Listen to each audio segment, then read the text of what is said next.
In this lecture, I wanted to move us away from the textbook for a bit because I was realizing there's a weakness just in the way this is often presented, as though people are just these passive recipients of all the changes that are happening around them, and that has never been the case ever. And I just want to make sure that's clear. And I did ask you on the discussion boards to react to the textbook author's accusations about students these days. Now, obviously, people have been saying these things forever. We can go right back to the time of World War One, where people were writing about young people today have no respect, blah, blah, blah. But I did want you to engage here. I'm going to be attaching some videos for you to look at. Some of you may be familiar with some of these ideas already, but I'm very interested to hear what your thoughts are about this, about current social movements. There are many. And in relation to the Marshall McLuhan media critiques, a lot of these people are actually on social media, on the internet, critiquing many of these issues that we've been talking about in this section. So I do just want to engage it so that it doesn't, so the impression is not being given that I think what can happen with this is people just fall into a kind of despair, and that's absolutely not what I'm going for as somebody who's been a publicly engaged scholar my whole career. So that's certainly not the way I want to leave this. So I need us to look at some of the people that have been pushing back against the iron cage, or however you want to understand these social forces.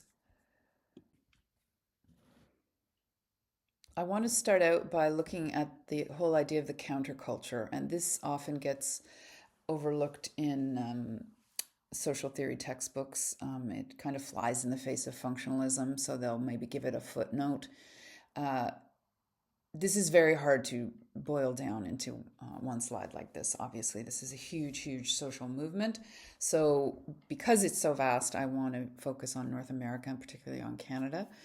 But certainly this image that I'm showing here is what would spring into many of our minds. And I'm actually old enough to remember these people in my town, and I was absolutely fascinated with them. They were always going off in like a Volkswagen van somewhere.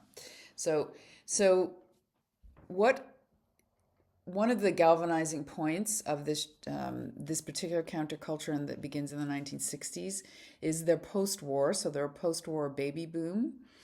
And they're the generation that often grew up in the suburbs. They grew up in a certain amount of prosperity for a lot of them. And they began to question the culture that they were growing up in. One of the kind of flashpoints was the Vietnam War, as many of you will be aware, that it was this group of people that were opposed to the Vietnam War. And this, again, I think gets really overlooked because of how radical it was, which was a significant number of young men simply refused to go to war.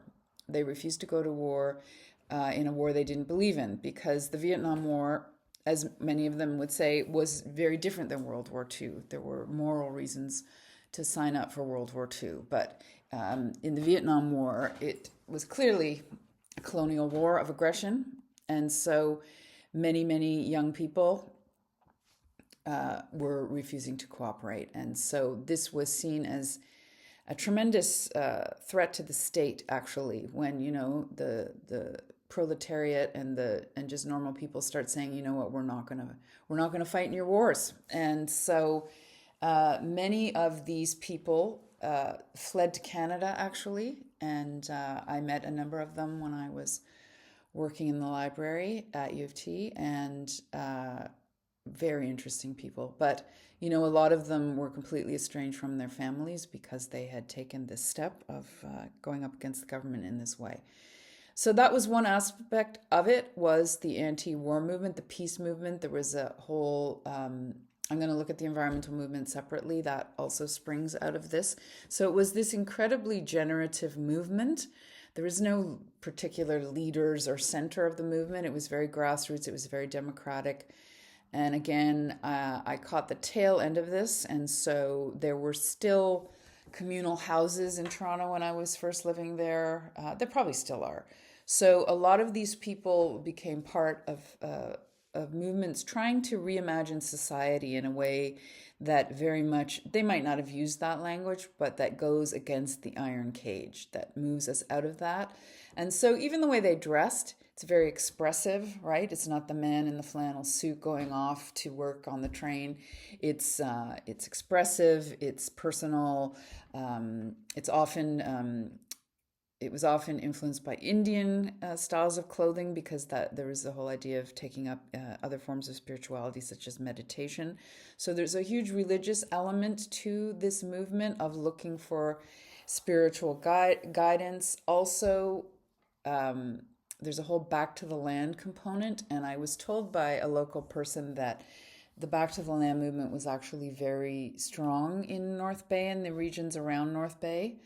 And so this was the idea of moving away from private property and getting a piece of land and becoming a farmer. Now, this is a very utopian movement. I'm not saying it's not. And so many of them were not successful because it turns out farming is extremely difficult, as some of you will know. But nonetheless, it was this effort to move away from industrial farming, for instance. And this continues to influence us into the present day with the organic movement, with more sustainable forms of farming, and so on. And so farmers markets, all of these things come out of this. So I really think, I mean, as much as people make fun of the hippies, they don't get credit for how serious a movement this was and all of the things it inspired. So, vegetarianism, macrobiotics, food movements, also this idea of traveling to other countries. This was very much something they pioneered, backpacking. I'm showing the image of this is the classic image of the bus. And so the music that comes out along with it. So these trips would be pretty much impossible now, but it used to be you could drive over land and get from Europe into India. That's probably impossible now, but it used to be possible.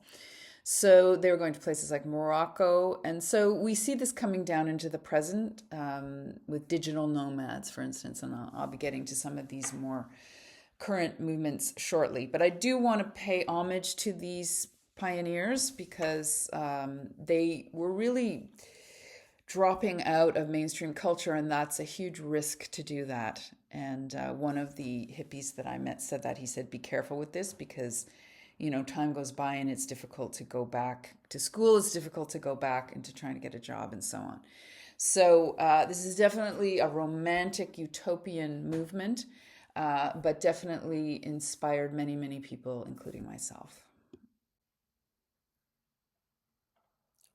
I want to look now at another really important part of this larger resistance, which is the environmental movement. And the environmental movement, at least the modern iteration of it, obviously there have been environmentalists for forever, is part of the counterculture movement. And many of them were hippies themselves.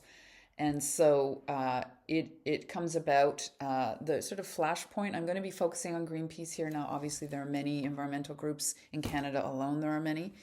But I'll just focus on Greenpeace because I think it's kind of symbolic of the whole thing. And it's also Canadian. So Greenpeace emerges because in 1971, the American government was sponsoring nuclear tests off of Alaska. And so these environmentalists rallied around this threat. And so you can see the environmental movement is also part of the anti-nuclear peace movement, largely. And so Greenpeace, so environment and peace. And so they're nonviolent. And so they were building on the use of Quaker tactics. So the Quaker idea of bearing witness to evil or immorality, that's a very powerful political act and a religious act. Also building on the ideas of Gandhi, who fought against the British colonialism through nonviolent resistance. And then also Martin Luther King and the civil rights movement. So they were pulling from all of these different political, spiritual ideas about how to resist.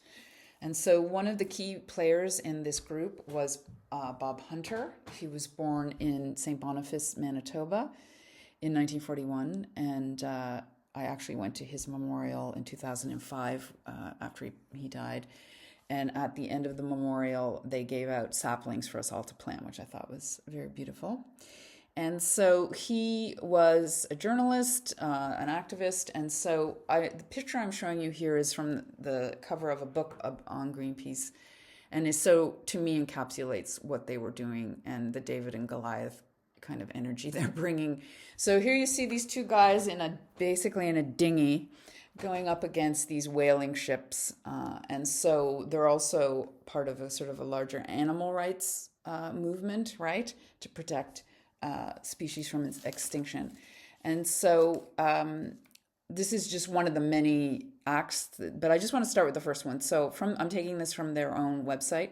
In 1971, motivated by their vision for a more green and peaceful world, a crew of 12 planned to set sail from Vancouver in an old fishing boat. They believed a few individuals could make a difference. Their mission, to bear witness to the U.S. testing nuclear bombs off Amchitka Island, Alaska, and prevent a test from going forward. Okay, so they were going to basically, from organizing, I believe it was a church basement in Vancouver, they were going to sail right into the area where the nuclear blast would take place. Okay, so there's a very famous concert that raises money for them with Joni Mitchell there, Phil Oakes, and James Taylor. And so this becomes this sort of model for how Greenpeace is running through donations from just normal people. And so as they say on their website, the vessel never made it to Amchitka off of Alaska, and the bomb test went ahead, but it would be the last in the area for the U.S. The trip had successfully turned public opinion, and Greenpeace's mission had captured the hearts and minds of people across Canada. Okay, so this is just the beginning. Now, the center of Greenpeace is now in Amsterdam. It did shift out of Canada. And so I just want to go through, they talk about the successes of Greenpeace since 1971. And again, very rarely covered in the mainstream media, very often dismissed, right, as counterculture movements are. So we have to really make sure we're recognizing the effectiveness of these kind of actions, which is why they're threatening. And, what are the typical things, like tree hugger, as though that's a terrible thing to be, but anyway. So, okay. So 1972, these are the successes. After the first Greenpeace action in 1971, the U.S. abandons nuclear testing grounds at Amchitka Island, Alaska. 1982, after at-sea actions against industrial whalers, a whaling moratorium is adopted by the International Whaling Commission. 1991, after lobbying by Greenpeace and other organizations, the 39 Antarctic Treaty signatories agreed to a 50-year ban of mineral exploitation on the continent. 2011, after the release of Greenpeace's Dirty Laundry report, major clothing brands committed to eliminating discharges of hazardous chemicals from their supply chains and products within 10 years. 2016, after decades of campaign work, 85% of the forested area of the Great Bear Rainforest in BC is protected from industrial logging. So we can see these are tremendously successful. 2019, Greenpeace Canada provided organization and material support to the student strike movement, which mushroomed in growth and presence, culminating in over 750,000 people across Canada. So you can see it's a wide-ranging movement with a lot of successes. However, they're under tremendous pressure. I just saw that they're facing a huge multi-million-dollar fine from the American government, which just shows you the backlash against environmental groups that we're facing right now. And so I wanted to flag this as one of the key kind of pillars in this larger counterculture movement. And just to be clear, many people are part of all of them. They're not just environmentalists, they're also part of the minimalist movement, for instance, because it makes sense environmentally. So let's move on to some of the other players in the resistance. Another extremely successful part of this larger movement is the Idle No More movement. And I'll be talking more about some of these issues towards the end of the course, but I do want to talk about it here because it's very important, obviously, within Canadian context. And so I'll just read from the Canadian Encyclopedia. With roots in the Indigenous community, Idle No More began in November 2012 as a protest against the introduction of Bill C-45 by Stephen Harper's Conservative government. So it was an omnibus legislation that affected over 60 acts, including the Indian Act, Navigable Waters Protection Act, and Environmental Assessment Act. So what we see with this is it draws in many, many aspects. So on the Idle No More site, it says Idle No More is dedicated to Indigenous sovereignty and protecting the land, the sky, and the water. And so many environmentalists from non-Indigenous background then participated alongside. And this has been something a little bit newer, and I'd say the last 20 years or so, we see a kind of coalition between Indigenous and non-Indigenous groups in terms of protecting the environment. So whether it's the Great Lakes or whether it's against pipelines, there is a really remarkable collaboration in the U.S. called Cowboys and Indians, where ranchers and Indigenous groups were collaborating, which is just mind-boggling when we know the history. So with Idle No More, it was a completely grassroots effort. And so it was founded by these four women on the left, and I absolutely love this picture because they look very happy here. So four women from Saskatchewan: Jessica Gordon, Sylvia McAdam, Sheila McLean, and Nina Wilson.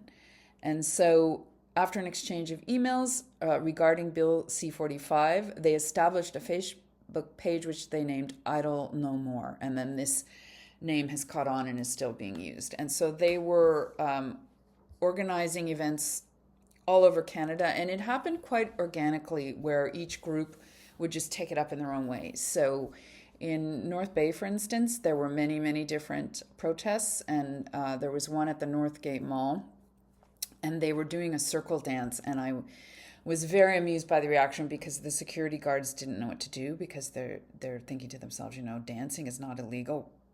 What are we going to do here? There were also protests outside the office of the local MPP, and they're big protests in Ottawa. So this was one of the biggest Indigenous-led protests movements in Canadian history, and it continues into the present. So as I said, I will be talking about Indigenous sovereignty later on in the course as well, but I did want to make sure that I recognize that really this doesn't fit within the counterculture. This is an existing Indigenous resistance. Colonialism has been going on since colonialism began, so it's just a kind of an umbrella term, because this is its own movement. But certainly what we have seen is that we're seeing much, much more cooperation between Indigenous people and their allies. Another more recent iteration of this countercultural movement is something I've come across called van lifes. Probably a lot of you have heard of this. This, to my knowledge, it's mostly a North American phenomenon. I could be wrong about that, but that's my sense. Partly because the whole idea of a road trip is very North American. I've met people from other places, and they're, if you're from a tiny island, there's no road trips to be had. So, sort of turning car culture on its ear a little bit. So, we have talked in the discussion boards, and I've certainly talked to many students about the challenges facing your generation. And so, again, I didn't want it to seem as though people are just passively accepting this. So we see many, many different versions of people reacting to a lot of these challenges, say the housing crisis that we're facing. What can we mobilize to deal with this? Partly because housing has become a commodity. It's become part of the capitalist network of buying and selling rather than being about a place to live. And so a lot of this pushback is also against that, and we'll be getting to that. So I just wanted to look at van life for a moment. This is also a larger kind of movement around nomadism, so people who are moving around. So there's also the phenomenon of the digital nomads who go and work, because people now can work remotely. They'll go somewhere where they can live cheaply, whether it's Mexico or Croatia or wherever, and be a nomad. Now, there are many critiques of this, I'm well aware, and there's been a lot of, I just was reading about in Mexico that actually a lot of these Americans going down there are pushing up the prices of housing for local people. So there's always a kind of knock-on effect with these things, but I want to look at it nonetheless. So this idea of moving around, and so I found this. This is an example, a Canadian example. So I will attach this article, and so it says, "I live in my van rent-free in downtown Toronto. Here's how I make van life work." Now, so her name is Georgia Broderick, and she's living with her fiance Alejandro Aquino in a van. So, okay, I find this fascinating. So she's basically, and he are dealing with the very high cost of living in Toronto in this way, and so, as I said, I'll attach this. So it says, in 2018, I moved to Vancouver from Sydney, and soon started working at a rock climbing gym, and there I met my fiancé. He was living in his van, a big white vehicle that looks like it should be used for delivering packages. While that might have been a red flag for some people, it didn't seem strange to me. It's actually quite normal in the BC climbing community. So we can see these people are largely emerging from the counterculture, the sort of modern day hippie movement, a lot of them. And so they're not wanting to be part of mainstream culture necessarily. And so, in her case, I think she's originally from Australia. So I'd be interested to hear what you have to say. I mean, obviously, there's a number of issues with this. Number one, if nobody's settled somewhere, how do you act politically if you're not settled anywhere, right? That would be one of my concerns. The other is, can you do this long term? Like, do you really want to live in a van for your entire life? But I mean, regardless, maybe they just want to do it for a period of time and save money. So I wanted us to look at this as one of the kind of, it's just a grassroots, it's an approach that people very creatively have discovered for dealing with a lot of the pressures on them in our current society, especially for young people. And it's also very clearly a pushback against not wanting to be part of, what we used to call the rat race and live a slower life. Now I want to look at the tiny home movement, which is related to the van life movement, but it's in one place generally. From what I have seen, I've watched many of these videos. Generally, they don't move them around very much. So the whole idea, it's associated particularly with the millennials, looking for, there's many motivations here that have to do with cost, but that is not the only issue. It has to do with environmental impact of large houses and using less energy, more sustainable. Some tiny homes are completely off the grid, and so hark back to the land movement, the idea of living off the grid, living independently. And so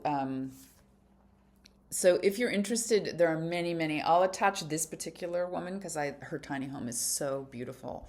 It's just amazing. It's like a little jewel box.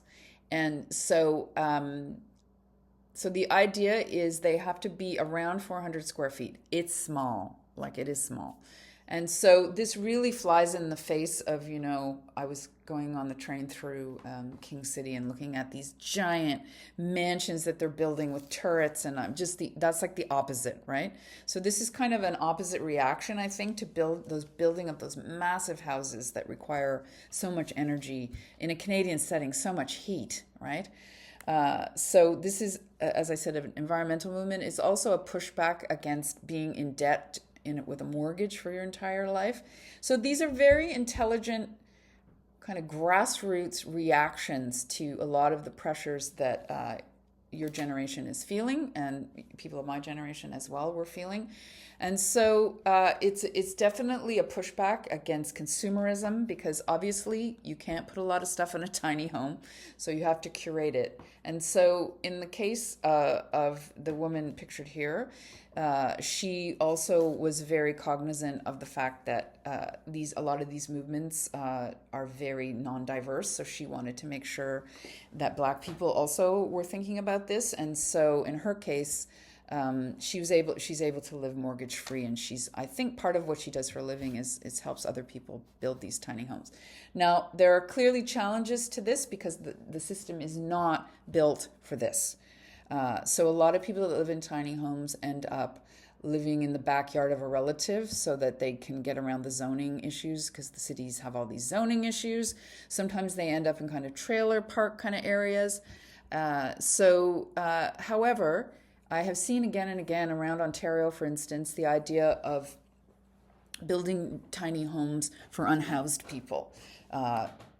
This can be part of the solution to homelessness in large cities. So this is a very powerful counter critique, and I think it's a powerful critique against. We talked about. I gave you that link to the hall videos. This is the opposite of that, and so it's very. So this is the idea of what they call intentional living, which is a kind of a modern iteration of the hippie idea that you're living consciously. You're not just this mindless automaton within the larger system. And you can see when you look through her house how creative it is also. There's a sort of an expression of creativity in the way she dresses and the way she's decorating her house. Another part of this resistance is the minimalist movement. And of course, as I said, these are all connected. So to live in a tiny home or in a van, you're going to have to be a minimalist because you can't fit anything in there. But this is a slightly different version of it. So again, this is a grassroots movement. These two men are probably the most famous minimalists because a documentary is made about them. But this is absolutely a grassroots movement. There are many, many videos online if you're interested, posted by people who are practicing minimalism. So it's a social movement. I would argue, as a religious studies person, there is a kind of religious undertone to it, of asceticism, of doing without these material possessions that often makes us greedy, right? This whole idea, they might not use that language, but it's pretty clear to me. It's certainly a moral movement if it's not religious.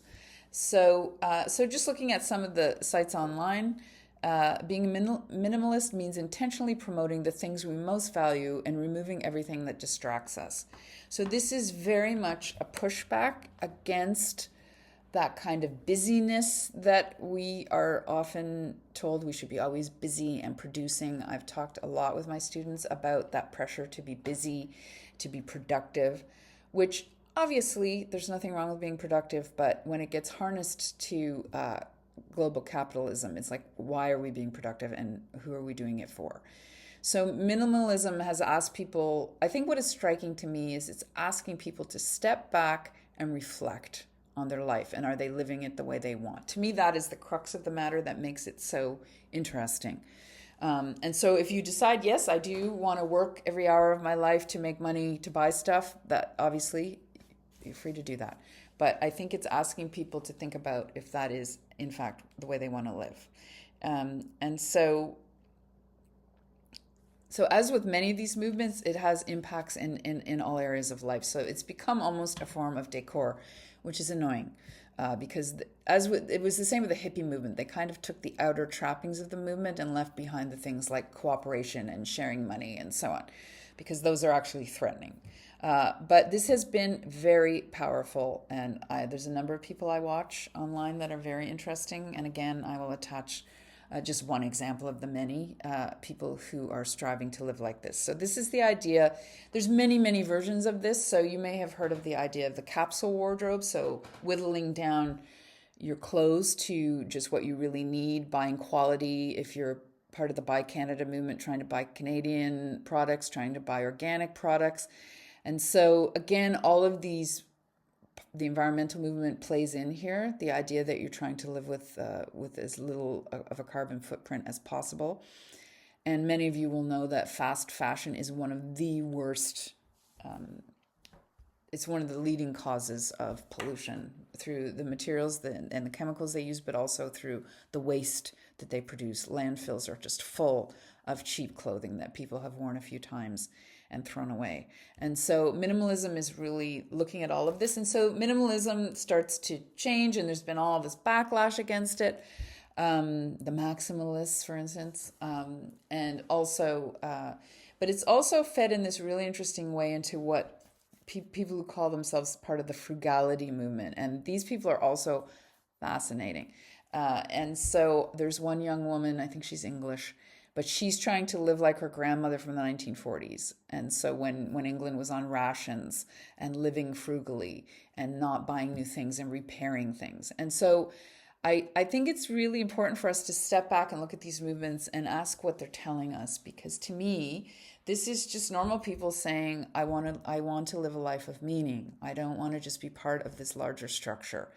And so I do think Weber would be very pleased by this, that people aren't just mindlessly participating and they're questioning. And so this is where media is actually used to critique it.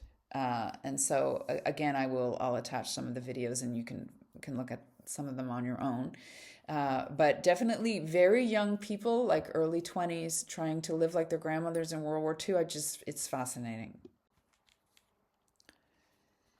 Another current movement is the FIRE movement. Some of you may have heard of this: freedom, independence, retire early. And these people get so much blowback. So again, as soon as I see that, I'm interested. I'm like, why does this enrage people? So it's the freedom, independence, retire early movement. It's usually presented as a financial movement, and these investment companies are jumping all over it now, so they can help you attain FIRE. But certainly, if we look at its earliest versions, there was he's actually a Canadian, Mr. Money Mustache, just very grassroots, crappy website that he was working with community in Colorado where he was living. And again, related to the frugality minimalist movement overall. And so this is the idea that you save up while you're young, you work full out until, say, 35, 40, whatever they call it, your FIRE number. So the point at which you can live off of your investments. I think it's very interesting. So it's called A Lifestyle and Financial Strategy Aimed at Achieving Financial Independence. And if you look at some of the videos that have been posted by these people, there's a variety of reasons why people want to participate in it. But certainly, again, it's that idea of living intentionally so that you're not just working for no reason. And so this young woman, the picture here, she's featured in an article just recently in Toronto Life of young people in Toronto that are trying to use this approach of the FIRE movement. And so you can see how this flies in the face of, we know that so many Canadians are in huge amounts of debt. And so people in the FIRE movement, the frugality movement, the minimalist movement all reject the idea that you go into debt in that way. So they really want to pay off their debts as soon as possible. And so the FIRE movement sometimes is part of that kind of nomadic lifestyle. Sometimes they move somewhere cheaper so they can live off their investments.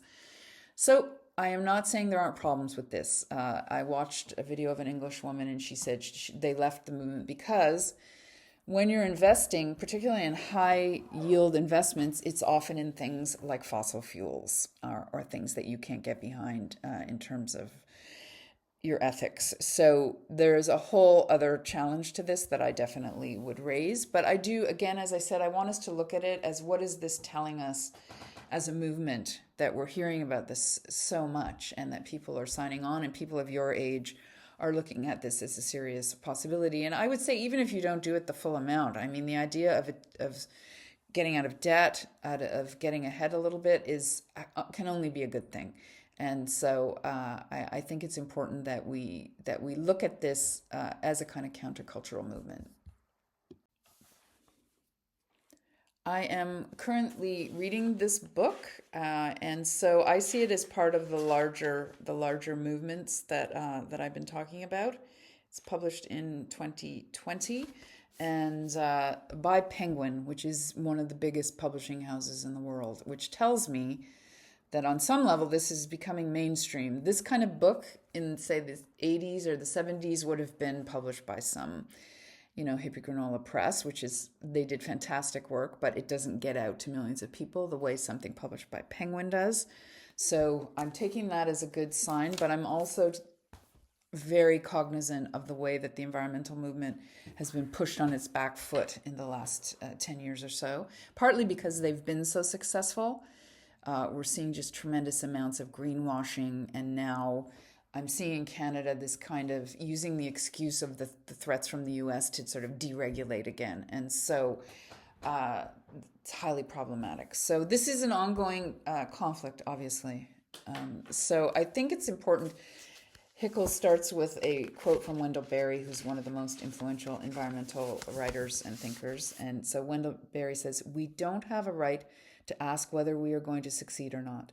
The only question we have a right to ask is what's the right thing to do? What does the earth require of us if we want to continue to live on it?" So you can see he's beginning with morality. Now, he himself is using a Marxist lens, but he's clearly coming from an ethical, moral point of view. And this is the other thing about these movements. They can make common cause. Some of them might be religious, some of them might be atheist. It doesn't matter. They're making common cause over what they think is morally correct. Um, so so this idea of degrowth is really gaining in momentum. I'm hearing it more and more.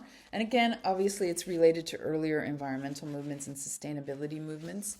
And in the beginning, the author notes that he uses the quote that for many people, it's easier to think about, to imagine the end of the world and an environmental apocalypse than it is to imagine the end of capitalism. And I kind of had to there's a lot of dark humor in that, but I think there's some real truth to that we have so bought into that this is inevitable that we find it very difficult to think outside of it.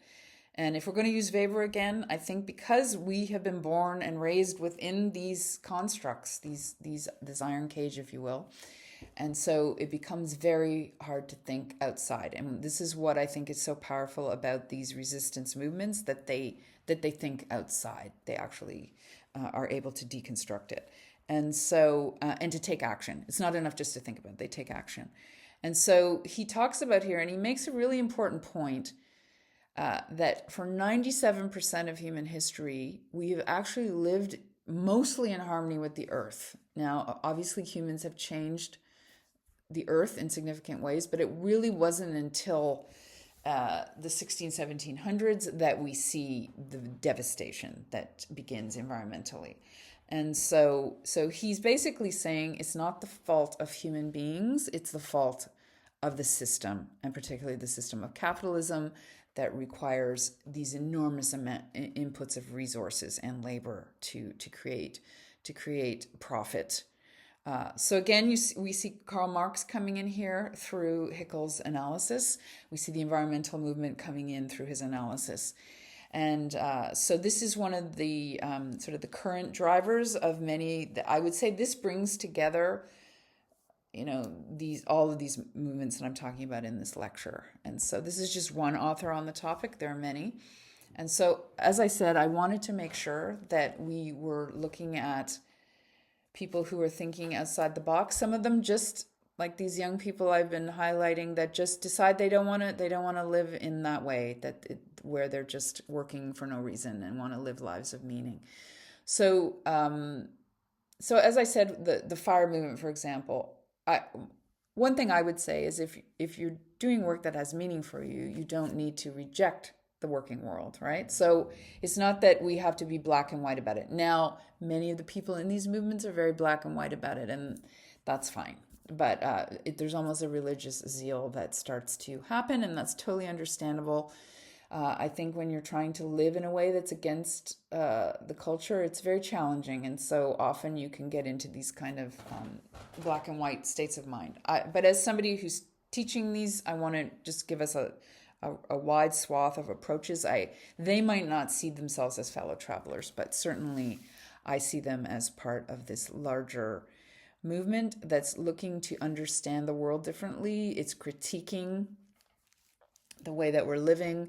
And towards the end of the course, we're going to be looking at things like critical race theory, feminism, and so on. So all of these approaches are calling into question that, for want of a better word, the iron cage that Weber has talked about. And is there a way for us to deconstruct that iron cage? Is there a way for us to move outside of it? So for some people, they believe, we should work within it and start rebuilding a new approach. Some people just want to leave it, and some people do versions of both. So, as I said with the van life, I don't know how long that would be sustainable. So, maybe those people will re enter in a different way later on in their lives. But I think it's very inspiring to look at these approaches of people that have been trying to live intentionally, taking a step back and reflecting on how much they want to participate and if they want to develop a new way of living.